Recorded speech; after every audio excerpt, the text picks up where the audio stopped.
everybody, welcome back to my YouTube page. My name is Naderge and I'm here with another video. If you can't tell by the title is how I saved $40,000 within a 3-year period. Okay, and if this is something that interests you, please feel comment to watch the video, like, comment, and subscribe. So back to the video. I was able to save $40,000 within a 3-year period. Technically more like 3.5, but we'll just say 3, just because that's when I was able to draw all the money out. So hopefully I'm able to share like a snapshot of my actual bank account, and you can see that I'm not going to show you my checkings and my other one because those are not what we're here for. We're going to be looking at the savings, and the savings currently has $3,000 as of April 26th. I had to take $10,000 out because I'm investing in something else, and money is gonna keep getting out of there because I'm gonna invest in something else. But as you can see, that's how I was able to save that money in such a short period. I mean, a moderately regular period of time. So these are the steps that I used, and again, I apologize if I'm stuttering and stopping. You know, your girl is very brand new to YouTube and doing content videos, so not content videos, but like face-to-face videos, so please bear with me. So I came up with 6 steps that anyone can follow, and if you are determined enough, you will be able to do these steps and reach your goal, whatever it is. All right, so step 1 is set your goal. Okay, little short story. After college, I came back home. I actually ended up having to finish my degree at FAU, and like anybody else, right after college, you go for a salary-based job. I did a salary-based job. I did actually 2 different ones in 2 different fields, and when I tell you I did not like either, I did not like either. Like I went back at my grown age of 26, went back and started doing hourly work because I felt like that's where most of the money was. Everybody always brags about salary jobs, but I realized that wasn't me. So I designed, I went to the drawing board, went to my room one day, pulled out my notebook and tried to plan out how I was able to save this money and what I would need to do. So the 3 parts of setting your goals is the amount, the time frame, and the reason. So for me, mine was $30,000 in 3 years to get my home and start my business. Now I over exceeded my goal, which is amazing, but I still don't have my house, and I just started my business last year. So up and down, yes or no, tell me what you think. I think I did a great job. All right, the second one, track your money. So I track my money numerous ways, okay? So I do a budgeting spreadsheet. I actually learned how to do it. If you go down to some of my older videos where I was trying to start YouTube, like a couple years ago, you can see how I was doing zero-based budgeting, and that worked for a period of time. I actually still do them. So they're like the budget binders. So I actually still do them. I'm actually gonna start doing more videos when I go back to working in the summer, like working multiple full-time jobs. So I still have 2 of them, and I also do. I also have my financial goals notebook. This is super easy. Got this notebook from Target, and it talks about my goals. It actually has 3 different categories. I don't want to really open it right now because I didn't do my May one, which I'm way behind on, but it usually talks about, let me see if I can find one that you guys can see. So it talks about, like, this one is my it talks about small priorities, large investments, weekly expenses. Then we go into debts and all that kind of stuff. We talk about different stuff. I even write sometimes if I'm thinking about something, I write about what content ideas I have. but this is a great way to also keep track. So we have our zero-based budgeting, our binders. We have our financial goal notebook, and we also have my spreadsheet. Hopefully, again, I can do another like screenshot to show you my spreadsheet. I actually learned how to do a spreadsheet at FAMU. I forgot what the professor's name is. I cannot remember it to save my life, but he was a short African man with glasses. Yeah, he always talked about the importance of doing a spreadsheet. So shout out to him. Also, sorry guys. Now we're gonna go to number 3. Number 3 is challenges, piggy banks, all of that. Those help me. So on Amazon, I actually get piggy banks they're like silver little squares, and the only way you can open them is if you use a hammer. And like there's no plug underneath. There's no like secret time. You literally have to take like a screwdriver and a hammer and bang it open.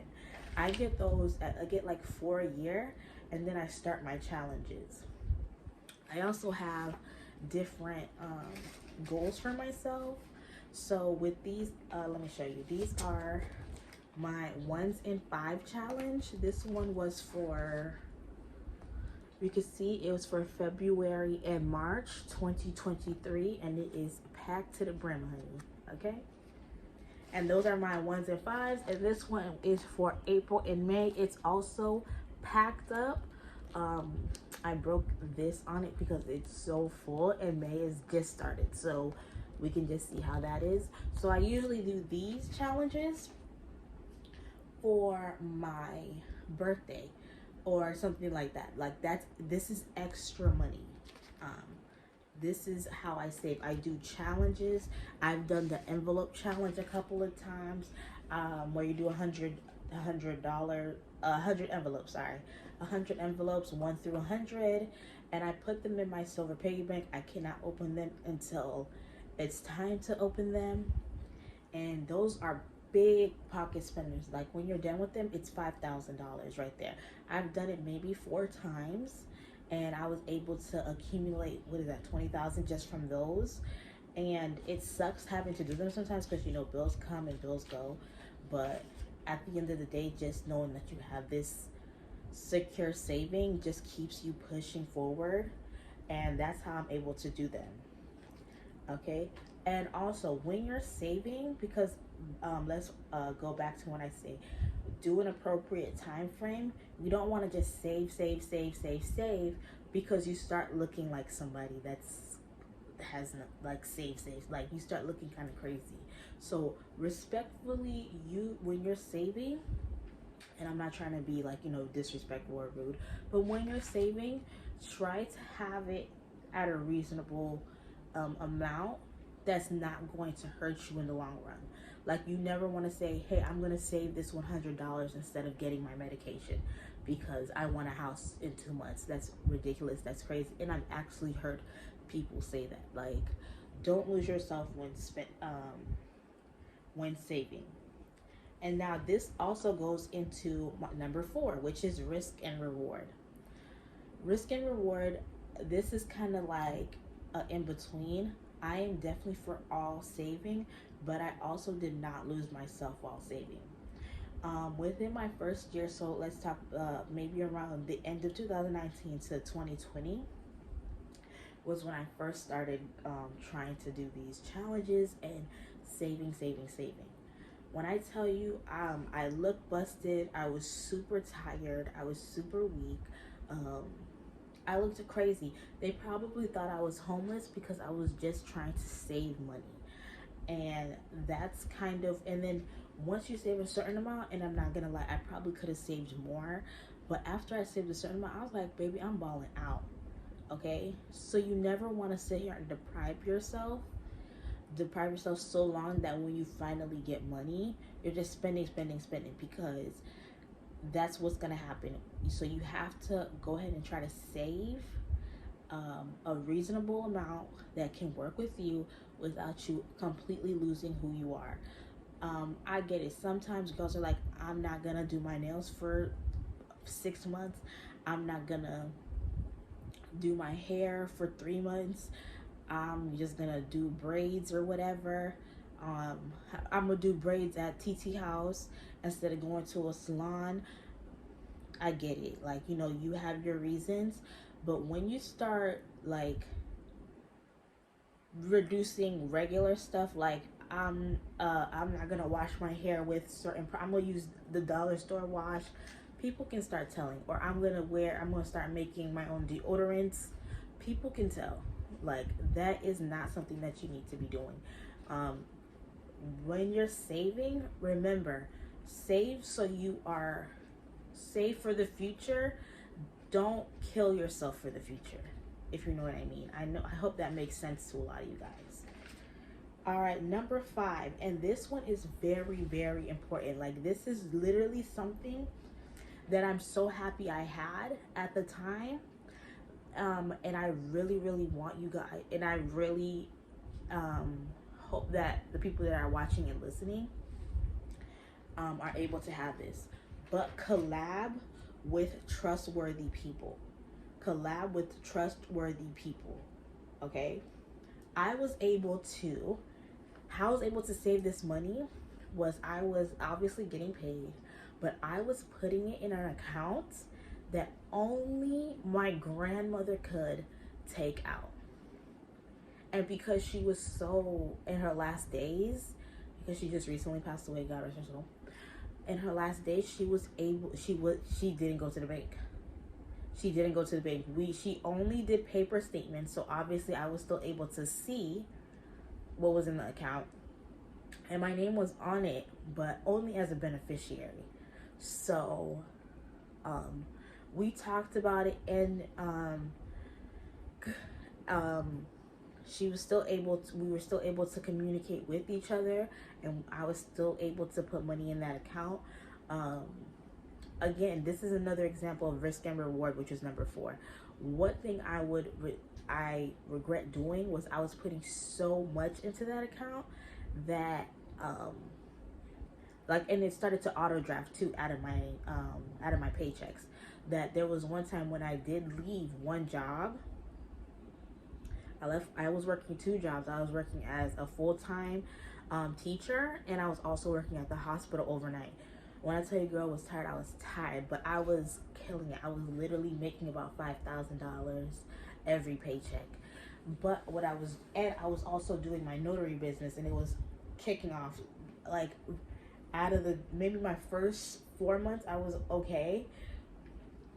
But loan signing, all notary, immigration forms, amazing. Excuse me.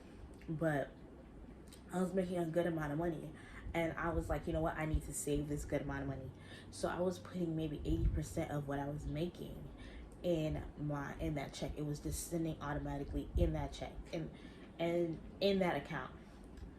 And then I decided that I didn't want to do full-term teaching because I don't do salary work. I only do teaching within my subcontract. So I was like, December, I just don't want to work. That source of income was now 0. My business, my notary business, from something was going on, I have no clue, but from like mid-November to like mid-December, again, literally only got called twice. So out of those 2 months, basically made maybe 10% of what I was used to making. So now I was solely working on my overnight job, and I didn't even realize that at one point I almost didn't have enough to what I was used to. And it was really crazy because you have to remember 80% of my overnight check, or not 80, maybe around 60% of my overnight job was still drafting into that account. So I was literally working, making around 80 hours worth of work, and I was literally for 2 weeks trying to survive off $200. So again, I would not do that to anybody. I would not suggest that for anybody, but that is how I did save a bulk of my money. But I would, that was a little touch and go. I wasn't even able to get my god kids the presents on Christmas. Like, it was a little, that was a little too much. But yes. And yes, always talk to collab with trusted people. So I was able to collab with my grandmother, collab with people who, family, friends, anybody like that that has knowledge in the business, who have their own money, so that you won't have to be afraid of them taking yours, who again, who are knowledgeable in their field. Like I said earlier, I said I had taken out one student loan. I got my degree and some with taking out one student loan that I didn't even need. I took it out and I invested it into a house, and I was able to get my because they just sold it, so I was able to get my portion of what they sold it for.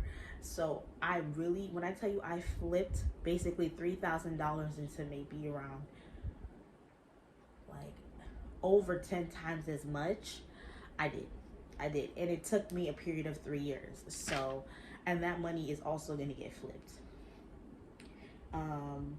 And don't talk to people who do not have experience in what they're talking about.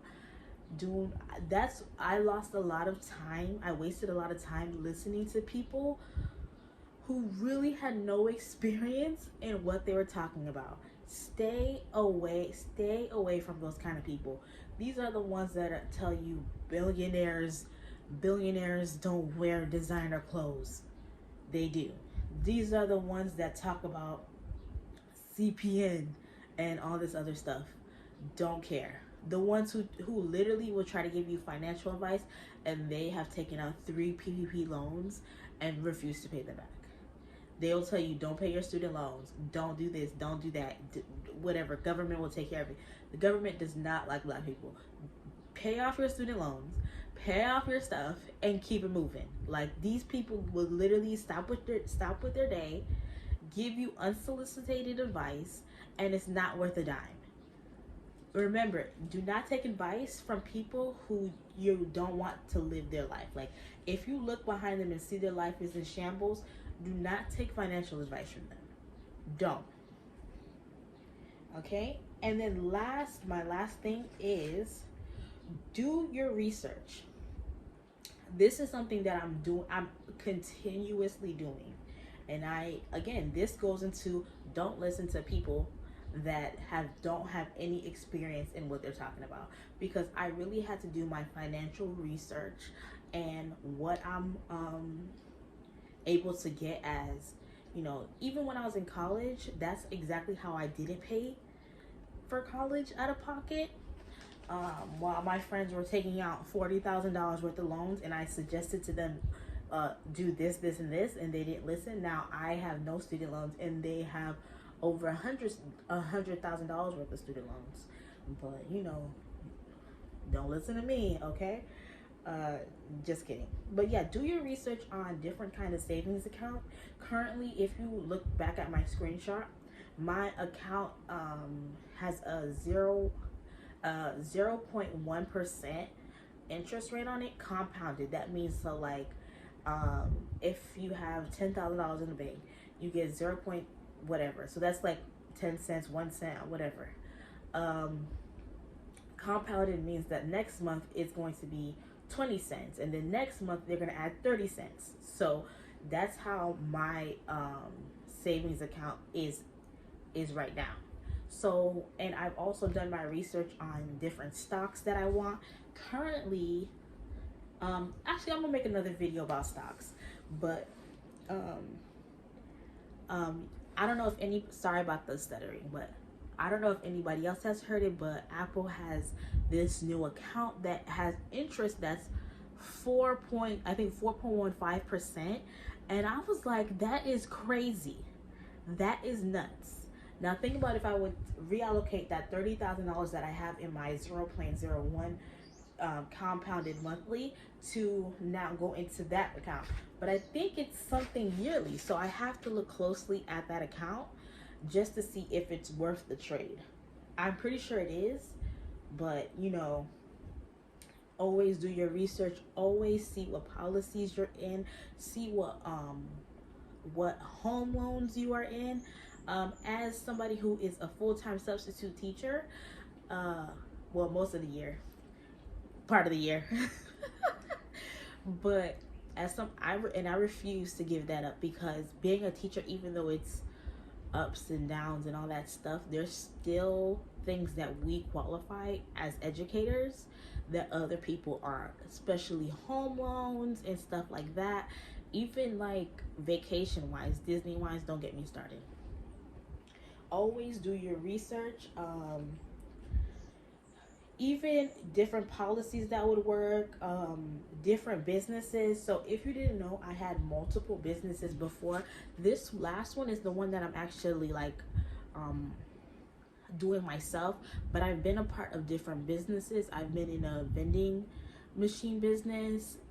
We just sold our machines because we lost our locations, but that was another way of making money. Also was we did vending machines. Oh, excuse me, I'm sorry. We rented out my grandmother's back home, so that was like a property kind of business that is very lucrative. It's still being rented out. Also did Turo, also did other stuff. Like, I've been through the mud. Like a lot of people, I'm usually kind of like a quiet thinker. I do things and then I try to see how they will be implemented and if there's something else I want to keep doing or not. But I always try to do my research on different businesses and never be afraid to fail. Being afraid to fail is what stopped me from making, because in all honesty, I live back at home. I don't have rent, but I know people who do have rent, but they don't have car payment. Like, there's different things. My money is, how do I say this? My money is being spent somewhere else. So that $1,200 that you're using for your monthly rent is usually something like that I'm paying for. That $1,200 is paying for the insurance on all of my cars, or the home insurance for my rental property, or something like that. It's not saying that because I'm at home that that's the only way I'm saving money. I'm still having to spend money, but it's just in different ways. So policy is different. I'm sorry, I'm just looking at my notes. Oh, and find out what works for you. This is something, if you know me or if you've ever had a conversation with me, you know I have like I spit off a bajillion and 6 ideas and I never talk about it again, but I'm usually doing them. I just like to do them in silence, like to do them in quiet, and try to like concentrate. I never want to do something so loud, so boastful, just to like brag at somebody and then ultimately fail, because that looks crazy. I also do suggest not being too prideful and being okay with asking for help. I know this is just like a financial advice and you're probably like, Naderge, but how are you able to save this money? These are literally all the steps that I took. Making sure I knew, setting my goal, tracking my money, challenging myself, risk and reward. Don't even get me started, honey. I can go through and through it again with risk and reward. Collab with trusted people, and then do your research. Those are the 6 steps, and I promise you, when you are in a structured environment, even if you have, because I'm a solo income, so I don't have like a husband, a boyfriend, anything like that. I literally generate this money myself. I worked I worked multiple jobs. I've always worked as a substitute teacher, but I've worked at hospitals, I worked at front desk. I am unapologetically okay with working an hourly job. I'm not afraid to say I work an hourly job, as long as I know that hourly job is going to benefit me in my business. Yeah, so these are the steps that I took to save $40,000 within 3 years. So if you guys have any questions, any like things, feel free to ask me. Feel free to call me. No, not call me. What? No, don't call me. You can email me. My email is in the description box, but you can always hit me up through Instagram. My Instagram and my Twitter, I think, are in my Snapchat, but they're all in my description box. Feel free to contact me. I hope this helps you, your family, whoever you share it with. Yeah, so this is the end of the video. Let's get to 1,000 by the let's get to 5,000 by the end of the year. We're in May now. Let's see if we can get to 5,000 by the end of the year. Thank you again for watching, and I can't wait to see you guys in my next video. All right, bye. You depend on my weakness, satisfying you.